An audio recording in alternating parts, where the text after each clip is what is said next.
साहित्य सरिता में मैं डॉक्टर बबीता जायसवाल आप सभी का हार्दिक स्वागत करती हूँ। साथियों, आइए आपको धर्मवीर भारती द्वारा लिखित अंधारी नाटक के तीसरे अंक की यात्रा पर ले चलती हूँ। इस अंक का नाम है अश्वत्थामा का अर्ध सत्य। कथा गायन से शुरुआत होती है इस अंक की। संजय का रथ जब नगर द्वार पहुंचा तब रात ढल रही थी। हारी कौरव सेना कब लौटेगी ये बात चल रही थी। संजय से सुनते सुनते युद्ध कथा हो गई सुबह। पाकर यह गहन व्यथा गांधारी पत्थर थी। उस श्रीहत मुख पर जीवित मानव सा कोई चिन्ह नहीं था। दोपहर होते होते हिल उठा नगर। खंडित रथ टूटे छकड़ों पर लद कर थे लौट रहे ब्राह्मण, स्त्रियां, चिकित्सक, विधवाएं, बौने, बूढ़े, घायल, जर्जर। जो सेना रंग बिरंगी ध्वजा उड़ाते रौनते हुए धरती को गगन कपाते थी गई युद्ध को 18 दिन पहले, उसका यह रूप हो गया आते आते। पर्दा उठता है, प्रहरी खड़े हैं। विदुर का सहारा लेकर धृतराष्ट्र प्रवेश करते हैं। धृतराष्ट्र कहते हैं, देख नहीं सकता हूं पर मैंने छू छू कर अंग भंग सैनिकों को देखने की कोशिश की। वहां के पास से हाथ जब कट जाता है लगता है वैसा जैसे मेरे सिंहासन का हत्था है। विदुर कहते हैं, महाराज यह सब सोच रहे हैं आप? धृतराष्ट्र कहते हैं, कोई खास बात नहीं, सिर्फ मैं संजय के शब्दों से सुनता आया था जिसे आज उसी युद्ध को हाथों से छू छू कर अनुभव करने का अवसर पाया है। इसी बीच एक पंगु गुंगा सैनिक घिसलता हुआ आता है। विदुर के पांव पकड़कर उन्हें अपनी ओर आकर्षित करता है। चिल्लू से संकेत पर पानी पीता है। चौंक कर विदुर कहते हैं, क्या है? ओह, प्रहरी थोड़ा जल लाओ। धृतराष्ट्र कहते हैं, कौन है विदुर? विदुर कहते हैं, एक प्यासा सैनिक है महाराज। सैनिक गूंगी जिह्वा से जाने क्या क्या कहता है। धृतराष्ट्र कहते हैं, क्या कह रहा है यह? विदुर कहते हैं, जय हो धृतराष्ट्र की, जिह्वा कटी है महाराज, गूंगा है। धृतराष्ट्र कहते हैं, गूंगों के सिवा आज और कौन बोलेगा मेरी जय? प्रहरी लाकर जल देता है। गूंगा हांफने लगता है। मस्तक छूकर पहला प्रहरी कहता है, ज्वर है इसे तो। धृतराष्ट्र कहते हैं, पिला दिया जल उसको, कह दो विश्राम करे इधर कहीं। गूंगा पीछे जाकर आंख मूंद कर पड़ा रहता है। वस्त्र इसे तो लाकर माता गांधारी से। प्रहरी कहता है, माता गांधारी आज दान गृह में है ही नहीं। विदुर कहते हैं, उनकी आंखों में आंसू भी नहीं है, न शोक है न क्रोध है। जड़वत पत्थर सी वे बैठी हैं सीढ़ी पर। नेपथ्य में शोरगुल की आवाज आती है। धृतराष्ट्र कहते हैं, प्रहरी जाकर देखो कैसा है शौर्य। प्रहरी जाता है। विदुर कहते हैं, महाराज आप जाएं, जाकर आश्वासन दे माता गांधारी को। धृतराष्ट्र कहते हैं, जाता हूं, संजय भी नहीं है वहां। पता नहीं भीम और दुर्योधन के अंतिम द्वंद्व युद्ध का क्या वह समाचार लाए आज। शोर बढ़ता है। विदुर कहते हैं, महाराज आप जाएं। धृतराष्ट्र दूसरे प्रहरी के साथ जाते हैं। कैसा है शौर्य है? प्रहरी लौटता है। प्रहरी कहता है, फैल गया है पूरे नगर में अचानक आतंक त्रास। विदुर कहते हैं, क्यों? प्रहरी कहता है, अपनी हारी घायल सेना के साथ साथ कोई विपक्षी योद्धा भी चला आया है नगरी में। अस्त्रों से सज्जित है दैत्याकार योद्धा वह। जनता कहती है वह नगरी को लूटेगा। दूसरा प्रहरी लौट आता है। विदुर कहते हैं, छी, यह सब मिथ्या है, मैं खुद जाकर उसको देखूंगा। रक्षा करो तुम राजकक्ष की। और जाते हैं। दूसरा प्रहरी कहता है, क्या तुमने देखा था अपनी आंखों से उस योद्धा को? प्रहरी कहता है, मायावी है वह, रूप धारण करता है नित नए नए। बंद कर दिया जब रक्षक गण ने नगर द्वार, धारण का रूप एक गिद्ध का बंद नगर द्वारों के ऊपर से उड़कर चला आया और लगा खाने छत पर सोए बच्चों को। प्रहरी दूसरा कहता है, बंद करो, जल्दी से द्वार पश्चिम के। पहला प्रहरी कहता है भय से, वह देखो। दूसरा प्रहरी कहता है भय से, क्या है? पहला प्रहरी कहता है वह आया, वह आया। दूसरा प्रहरी कहता है छिपो, इधर छिपो। दोनों पीछे छिपते हैं। एक साधारण योद्धा का प्रवेश होता है। युयुत्सु कहता है डरने में उतनी यातना नहीं है जितनी वह होने में जिससे सबके सब केवल भय खाते हो। वैसा ही मैं हूं आज। ये है महल मेरे पिता मेरी माता के, लेकिन कौन जाने यहाँ स्वागत हो मेरा एक जहर बुझे भाले से। प्रहरी पहला कहता है ये तो युयुत्सु है, पुत्र धृतराष्ट्र के, युद्ध में लड़े जो युधिष्ठिर के पक्ष में। युयुत्सु कहता है मेरा अपराध सिर्फ इतना है, सत्य पर रहा मैं दृढ़। द्रोण भीम सबके सब महारथी नहीं जा सके दुर्योधन के विरुद्ध।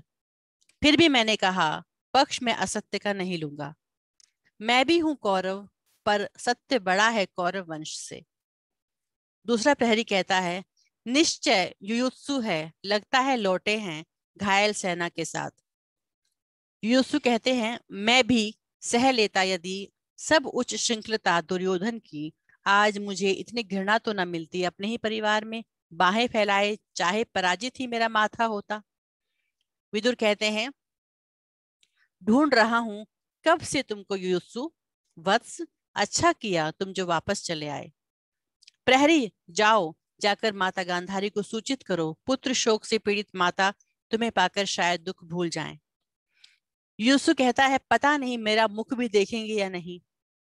विदुर कहते हैं ऐसा मत कहो, कौरव पुत्रों की इस कलुषित कथा में एक तुम हो केवल जिसका माथा गर्वोन्नत है। युयुत्सु कटुता से हंसकर कहता है इसीलिए देखकर मुझे आता बंद कर लिए पट नागरिकों ने, सबने कहा वह है मायावी, शिशुभक्षी, दैत्याकार, गिद्धवत। विदुर कहते हैं इस पर विषाद मत करो युयुत्सु, अज्ञानी भय डूबे साधारण लोगों से यह तो मिलता ही है सदा उन्हें, जो कि एक निश्चित परिपाटी से होकर पृथक अपना पथ अपने आप निर्धारित करते हैं। दूसरे प्रहरी के साथ गांधारी का प्रवेश होता है। दूसरा प्रहरी कहता है माता गांधारी पधारी हैं। युयुत्सु चरण छूता है, गांधारी निश्चल खड़ी है। विदुर कहते हैं माता ये हैं युयुत्सु, चरण छू रहे हैं, इनको आशीष दो। गांधारी क्षण भर चुप रहकर उपेक्षा से कहती हैं पूछो विदुर इससे कुशल से है। युयुत्सु और विदुर चुप रहते हैं। बेटा भुजाएं ये तुम्हारी पराक्रम भरी थकी तो नहीं अपने बंधुजनों का वध करते करते। चुप। पांडव के शिविरों के वैभव के बाद तुम्हें अपना नगर तो श्रीहत सा लगता होगा। चुप। चुप क्यों हो, थका हुआ होगा यह।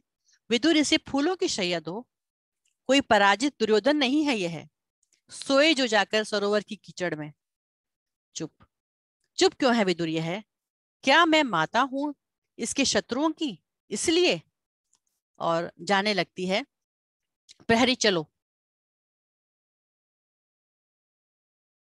विदुर कहते हैं माता यह शोभा नहीं देता तुम्हें, माता रुकती नहीं चली जाती है। युयुत्सु कहता है यह क्या किया, माँ ने यह क्या किया। विदुर सिर झुकाकर बैठ जाता है। अच्छा था यदि मैं कर लेता समझौता असत्य से। विदुर कहते हैं लेकिन वह कोई समाधान तो नहीं था समस्या का।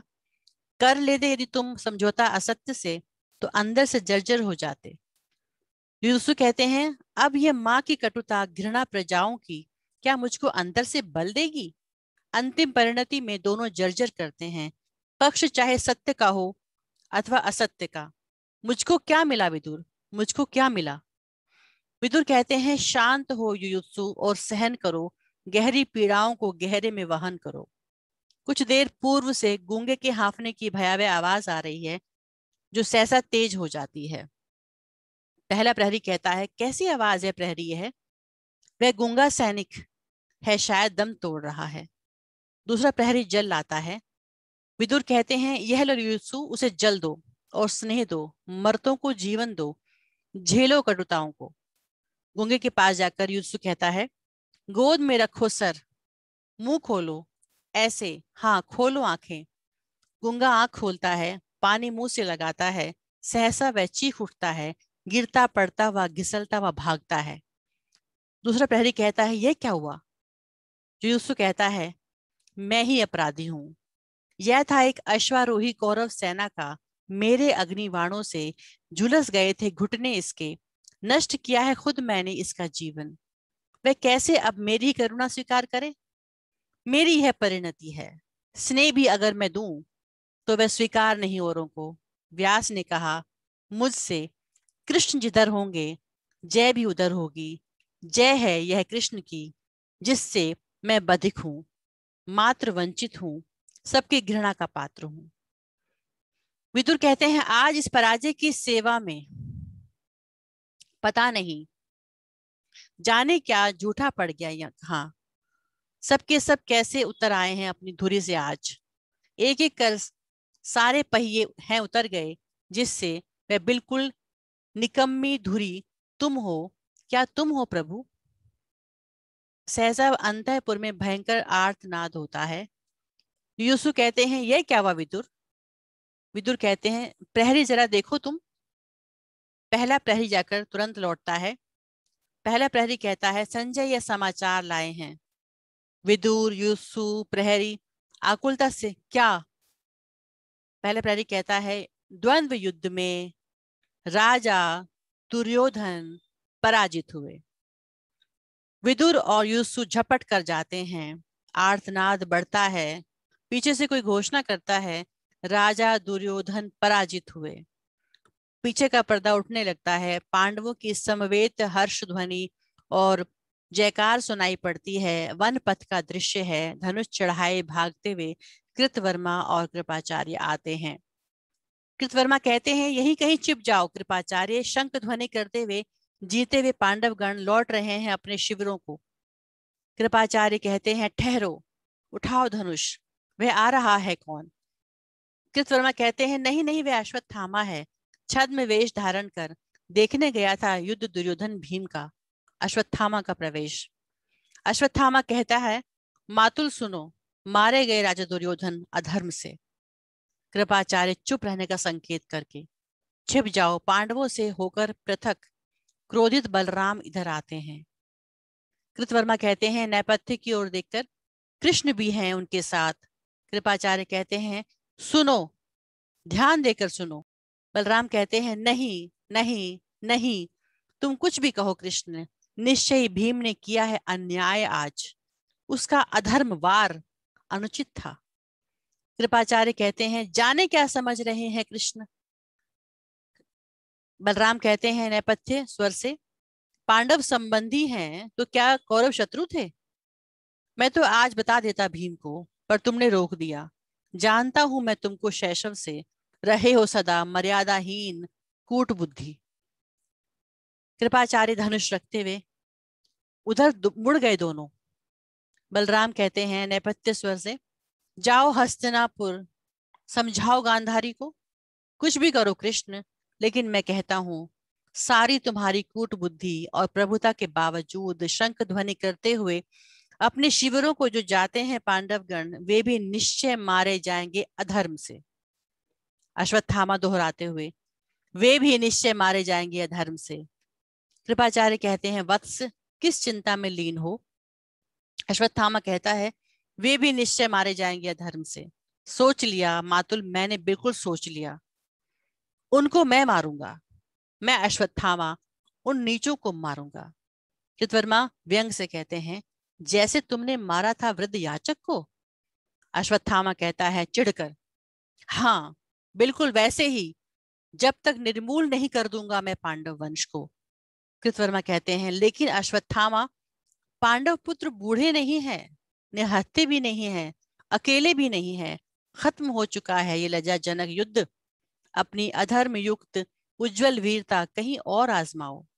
हे पराक्रम सिंधु। अश्वत्थामा कहता है, प्रस्तुत हूं उसके लिए भी मैं कृतवर्मा। व्यंग मत बोलो, उठाओ शस्त्र, पहले तुम्हारा करूंगा वध, तुम जो पांडवों के हितैषी हो। कृपाचार्य डांट कर कहते हैं, अश्वत्थामा, रख दो शस्त्र, पागल हुए हो क्या? कुछ भी मर्यादा बुद्धि तुम में क्या शेष नहीं? अश्वत्थामा कहते हैं, सुनते हो पिता, मैं इस प्रतिहिंसा में बिल्कुल अकेला हूं। तुमको मारा धृष्टद्युम्न ने अधर्म से, भीम ने दुर्योधन को मारा अधर्म से, दुनिया की सारी मर्यादा बुद्धि केवल इस निपट अनाथ अश्वत्थामा पर ही लादी जाती है। कृपाचार्य कहते हैं, बैठो, इधर बैठो वत्स, हम सब हैं साथ तुम्हारे इस प्रतिहिंसा में, किंतु यदि छिप कर आक्रमण के सिवाय कोई दूसरा पथ निकल आए। अश्वत्थामा कहता है, दूसरा पथ? पांडवों ने क्या कोई दूसरा पथ छोड़ा है?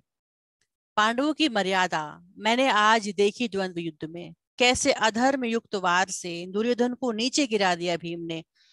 टूटी जांघों, टूटी कोहनी, टूटी गर्दन वाले दुर्योधन के माथे पर रख कर पांव, पूरा बोझ डाले हुए भीम ने बाहें फैलाकर पशुवत घोर नाद किया। कैसे दुर्योधन की दोनों कनपटियों पर दो दो नसें सहसा फूली और फूट गई। कैसे होंठ खिंच आए, टूटी हुई जांघों में एक बार हरकत हुई। आंखें खोल दुर्योधन ने देखा अपनी प्रजाओं को। कृपाचार्य कहते हैं, बस करो अश्वत्थामा, शायद तुम्हारा ही पथ एकमात्र संभव पथ है। अश्वत्थामा कहता है, मातुल, फिर तुमको शपथ है, मत देर करो, शायद अभी जीवित है दुर्योधन, उनके सम्मुख मुझको घोषित करा दो तुम सेनापति, मैं पथ ढूंढूंगा प्रतिशोध का। कृपाचार्य कहते हैं, चलो। कृतवर्मा, तुम भी चलो। कृतवर्मा कहते हैं, नहीं, मुझे रहने दो, जाओ तुम। कृपाचार्य और अश्वत्थामा जाते हैं। कृतवर्मा कहते हैं, चले गए दोनों। कायर नहीं हूं मैं, दुख है मुझे भी दुर्योधन की हत्या का, किंतु ये कैसा विभत्स आडंबर है, हड्डी हड्डी जिसकी टूट गई है। वह हारा व दुर्योधन करेगा नियुक्त इस पागल को सेनापति, जिसकी सेना में है शेष बचे केवल दो, बूढ़े कृपाचार्य और कायर कृतवर्मा। यह है अक्षोहिणी कौरव सेना की परिणति। जाने दो कृतवर्मा, मौन रहो, पक्ष लिया है दुर्योधन का तो अपना अंतिम सांसों तक निर्वाह करो। कब अकेले कृपाचार्य का प्रवेश होता है। कृपाचार्य आगे, कृपाचार्य। कृपाचार्य कहते हैं, देख नहीं सका मैं और देर तक वह भयानक दृश्य। कोटर से झांक रहे थे दो खूंखार गिद्ध, इस झाड़ी से उस झाड़ी में थे घूम रहे। गीदड़ और भेड़िए जीभे निकाले लोलुप नेत्रों से देखते हुए आपलक राजा दुर्योधन को। कृतवर्मा व्यंग से कहते हैं, फिर कैसे सेनापति अश्वत्थामा का अभिषेक हुआ? कृपाचार्य बोले वे, कृपाचार्य तुम हो विप्र, यहाँ जल नहीं है, तुम स्वेद जल से ही कर दो अभिषेक वीर अश्वत्थामा का। कैसे उठाऊं हाथ अपना, आशीष को झूल गई हैं बाहें कंधों के पास से। मैंने निर्जीव हाथ उनका उठाया आशीर्वाद मुद्रा में, किंतु घोर पीड़ा से आशीर्वाद के बजाय हृदय विदारक स्वर में वे चीख उठे। अश्वत्थामा कहता है, फिर जीवित रहेंगे वे, उन्होंने कहा है। अश्वत्थामा, जब तक प्रतिशोध ना दोगे संवाद मुझे, तब तक जीवित रहूंगा मैं, चाहे मेरे अंग अंग ये सारे वन पशु चबा जाएं। सुनते हो कृतवर्मा, कल तक मैं लूंगा प्रतिशोध, सेना यदि छोड़ जाए तब भी अकेला मैं। कृतवर्मा कहते हैं, मैं हूं तुम्हारे साथ सेनापति, ऊब की जुमाई। कृपाचार्य कहते हैं, अब तो कम से कम विश्राम हमें करने दो। अश्वत्थामा कहता है नए स्वर में, सो जाओ आज रात सैनिक गण, कल सेनापति अश्वत्थामा बतलाएगा तुमको क्या करना है। कृतवर्मा कृपाचार्य विश्राम करते हैं। अश्वत्थामा धनुष लेकर पहरा देता है। अश्वत्थामा कहता है, कितना सुनसान हो गया है वन, जाग रहा हूं केवल मैं ही यहाँ, इमली के, बरगद के, पीपल के पेड़ों की छायाएं सोई हैं। धीरे धीरे स्टेज पर अंधेरा होने लगता है। वन में सियारों का रुदन, पशुओं के भयानक स्वर बढ़ते हैं। स्टेज पर बिल्कुल अंधेरा, केवल अश्वत्थामा के टहलते हुए होने का आभास होता है। सहसा कर्कश कौवे का स्वर और दाईं ओर से बिल्कुल काले काले कपड़े पहने कौवे की मुख आकृति का एक नर्तक शिशु आता है। पंख खोलकर मंडराता है और दो बार स्टेज पर चक्कर लगाकर घुटनों के बल झुककर कंधों पर चिबुक रखकर पक्षियों की सोने की मुद्रा में बैठ जाता है। इस बीच में अश्वत्थामा पर बिल्कुल प्रकाश नहीं पड़ता, एक नीली प्रकाश रेखा इसी पर पड़ती है। फिर स्वर तेज होता है और बाईं और बिल्कुल श्वेत वसंतधारी एक उल्लूकाकृति वाला तेज पंजों वाला नर्तक शिशु आता है, कौवे को देखता है, सावधान होता है, फिर उल्लसित होकर पंजे तेज करता है, पंख फड़फड़ाता है, फिर नई मुद्राओं में बराबर आक्रमण करने का अभिनय करता है। एक प्रकाश अश्वत्थामा पर भी पड़ता है, जो शब्द कौतूहल से इस घटना को देख रहा है। कौवा एक बार अलसाई करवट लेता है और उल्लू को देखकर भी बिना ध्यान दिए सो जाता है। उल्लू पहले सहम जाता है, उसे सोया देखकर दो एक बार सावधानी से आजमाता है कि कहीं कौवा सोने का नाटक तो नहीं कर रहा है। फिर सहसा उस पर टूट पड़ता है। भयानक रव, कोलाहल, चीत्कार दोनों गुथे रहते हैं। बिल्कुल अंधकार, फिर प्रकाश, कौवे के कुछ टूटे हुए पंख और उल्लूक के पंजे रक्त में लथपथ हैं। उल्लूक उन पंखों को उठा उठा कर नृत्य करता है, वधो उल्लास का वह तांडव करता है। एक प्रकाश अश्वत्थामा पर, सहसा उसकी मुखाकृति बदलती है और वह जोर से अट्टहास कर पड़ता है। उल्लूक घबराकर रुक जाता है, देखता है अश्वत्थामा अट्टहास करता हुआ उसकी ओर बढ़ता है। उल्लूक कटे पंख उसकी ओर फेंक कर भागता है। अश्वत्थामा कटा पंख हाथ में लेकर उल्लास से चीखता है। अश्वत्थामा कहता है, मिल गया, मिल गया, मातुल मुझे मिल गया। प्रकाश होता है, वह रक्त सना कटा पंख हाथ में लिए उछल रहा है। दोनों योद्धा चौंक कर उठते हैं और कृतवर्मा घबरा कर तलवार खींच लेता है। कृपाचार्य कहते हैं, क्या मिल गया वत्स? अश्वत्थामा कहता है, मातुल सत्य मिल गया, बर्बर अश्वत्थामा को। कृतवर्मा कहते हैं, ये घायल कटा पंख? अश्वत्थामा कहता है, जैसे युधिष्ठिर का अर्ध सत्य घायल और कटा हुआ। कृपाचार्य कहते हैं, कहाँ जा रहे हो तुम? अश्वत्थामा कहता है, पांडव शिविर की ओर। नींद में निहत थे, अचेत पड़े होंगे सारे विजयी पांडवगण। अपना कमर बंद कसता है। कृपाचार्य कहते हैं, अभी? अश्वत्थामा कहता है, बिल्कुल अभी। वे सब अकेले हैं। कृष्ण गए होंगे हस्तिनापुर गांधारी को समझाने। इससे अच्छा अवसर आखिर मिलेगा कब? कृतवर्मा कहते हैं, यह सेनापति का आदेश है। अश्वत्थामा कहते हैं, तुमने कहा था नरो वा कुंजरो वा। कुंजर की भांति मैं केवल पदाघातों से चूर करूंगा दृश्यद्युम्न को। पागल कुंजर से कुचली कमल कली की भांति छोड़ूंगा नहीं उत्तरा को भी, जिसमें गर्भित है अभिमन्यु पुत्र, पांडव कुल का भविष्य। कृपाचार्य कहते हैं, नहीं नहीं नहीं, यह मैं नहीं होने दूंगा। अश्वत्थामा कहता है, होकर रहेगा यह। साथ नहीं दोगे तो अकेले मैं जाऊंगा, जाऊंगा, जाऊंगा। कृतवर्मा पीछे पीछे से झुकाए जाता है। कृपाचार्य कहते हैं, रुको, किंतु सोचो अश्वत्थामा। अश्वत्थामा बिना सुने चला जाता है। कृपाचार्य पीछे पीछे पुकारते हुए, अश्वत्थामा, अश्वत्थामा, अश्वत्थामा। यह ध्वनि धीरे धीरे दिगंत में खो जाती है।